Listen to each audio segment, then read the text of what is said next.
What is the procedure for someone entering the program? Do you apply, or is it a doctor's recommendation? The doctor will recommend it. You can always call the office, and if we have a good rapport with the physician, we actually call the physician for you and say this patient is interested in hospice. The doctor will write an order to evaluate, consult, and then give me some H&P, like history and physical. And then we just sit down with the family and we consult with them. If they agree on it, we get back in touch with the doctor, and then they write the order for hospice. It's actually kind of easy, kind of short. Medicare paperwork can take me about an hour with the family, just going through all the Medicare guidelines. But other than that, you come on service that day. So if we are in the home, I bring a nurse with me. I do the paperwork for Medicare, and they do the nursing assessment. And then they come on service that day. We also pay for any equipment that needs to be into the home. And equipment can be anywhere from bedside commode to hospital bed, shower chair, oxygen. That's actually covered coming into your home. And the medications related to the illness that you come on for. So if you do come on for the cancer, we do cover most of the medications related to it. Now, if they're on a curative medication, if it's trying to cure the cancer, then we don't cover it, because that's not what we do. We're palliative. But if it's a pill that's actually keeping the cancer at one level and not letting it progress and not actually curing it, just keeping it at that one level, we would probably cover it. It's all case by case. Where are you located? I have 2 offices. I have one in Gainesville and one in Atlanta. But like I said, my team comes out from their homes. So I actually only market territories that I have a team that lives in it. So, we have teams that live anywhere from Atlanta to North Carolina line. So we cover that. Because I think you took care of some friends the weekend. My husband passed away. You took care of him. His name was Harold Nicholas. Nicholas? Uh-huh. Yeah, I think he was one. Yeah. And it was such a blessing, because he was, I hate to use the word he lingered on, but a lot longer than they first anticipated. And his wife Dorothy, y'all were such a blessing to her, because we were over there all the time. And the process of passing is very extensive, and I've seen some stuff that I've never thought I would ever see, and just being able to educate the family that this is why they're hallucinating. This is why they think that they see their father that passed away 60 years ago. Just being able to sit there and be with the family and help them through that process is a lot. It's a lot that you can do in about 6 months' time with the family. You become really close to them. They cry on your shoulder. So there's not a lot I can do within a week. It's mostly just pain medications in that week and trying to hurry the process up and educate. So that's why we always encourage, if you ever have a question, you might as well, ask your doctor. It's all patient discretion. Yeah, you've described, and preferably, if you're terminally ill, you can go home and be cared for by family members. What if you don't have a family member and you may need to go into a nursing home?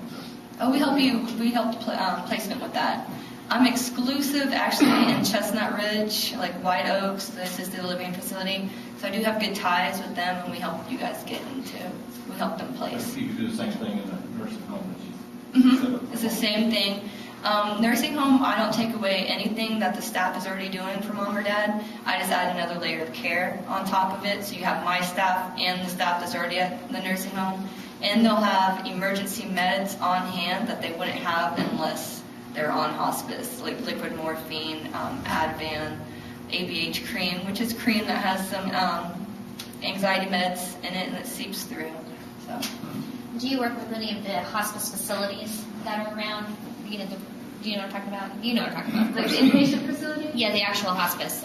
And Duluth, my mother works for Peachtree Christian Hospice. Okay. And so. Yeah, we have contracts with them. We contract them. If I need to use their inpatient, we'll contract out. But with this hospice, we promote home patients. So I have my own continuous care staff, which is very unusual for a lot of the hospices. They usually use inpatient a lot more, but I have my own continuous team. So. Another great thing about your program is that if death occurs at home, the nurses that come out have pronouncing authority, which means you don't have to have an ambulance and police and fire department traipsing through your house. So Yeah, and I know you work closely with Connie, don't you, at Chestnut? Yeah, okay. I can put a face with you now. I learned something. I didn't realize Elizabeth's mother worked at Peachtree Christian. I'm down there all the time. Oh. And Kathy Ames was here, but the reason my mom started with Peachtree Christian was because my father was in home hospice care, and then when he passed, he was in it for 3-4 months. And my mom's always been an RN, but after that experience, the hospice nurses and the social worker, who happened to be one of my best friends from high school, they were just all so wonderful.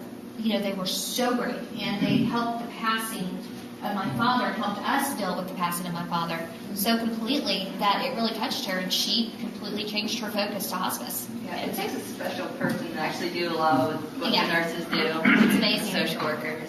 Well, I'll tell you that, y'all know I was in the I'm in the Dedicare field. I had a friend that died embracing hospice. He was 57 with colon cancer.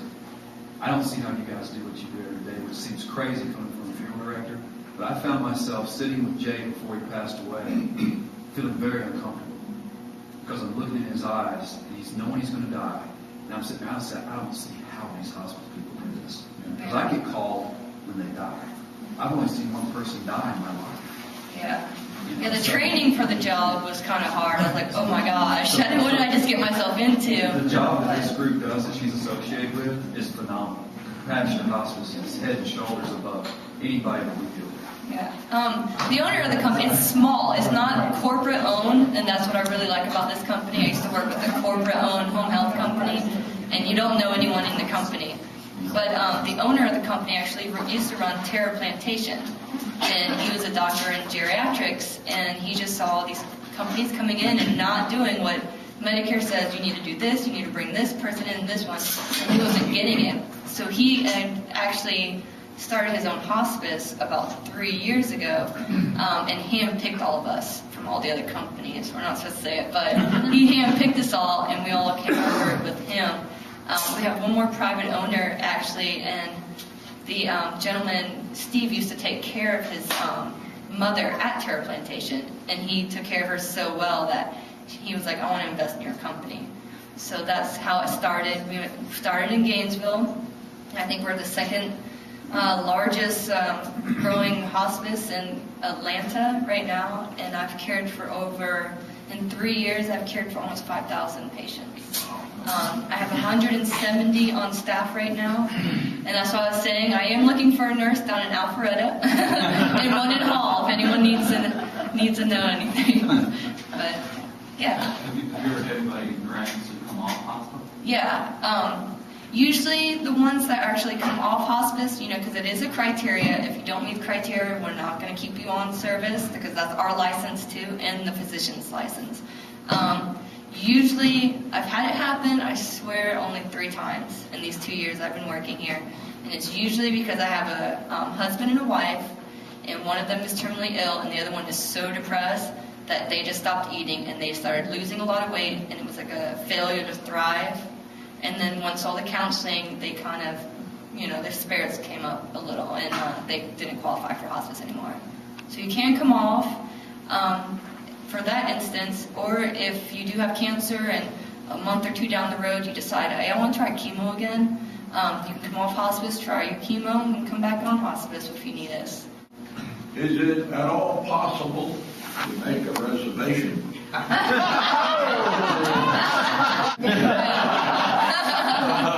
You want the CNA to be pretty, right? So that's the bath lady.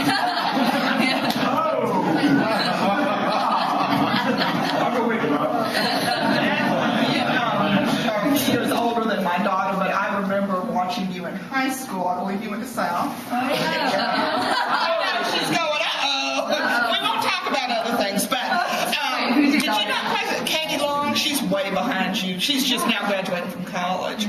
But soccer, is that what I remember? Yeah. And did you not get a scholarship? Yeah.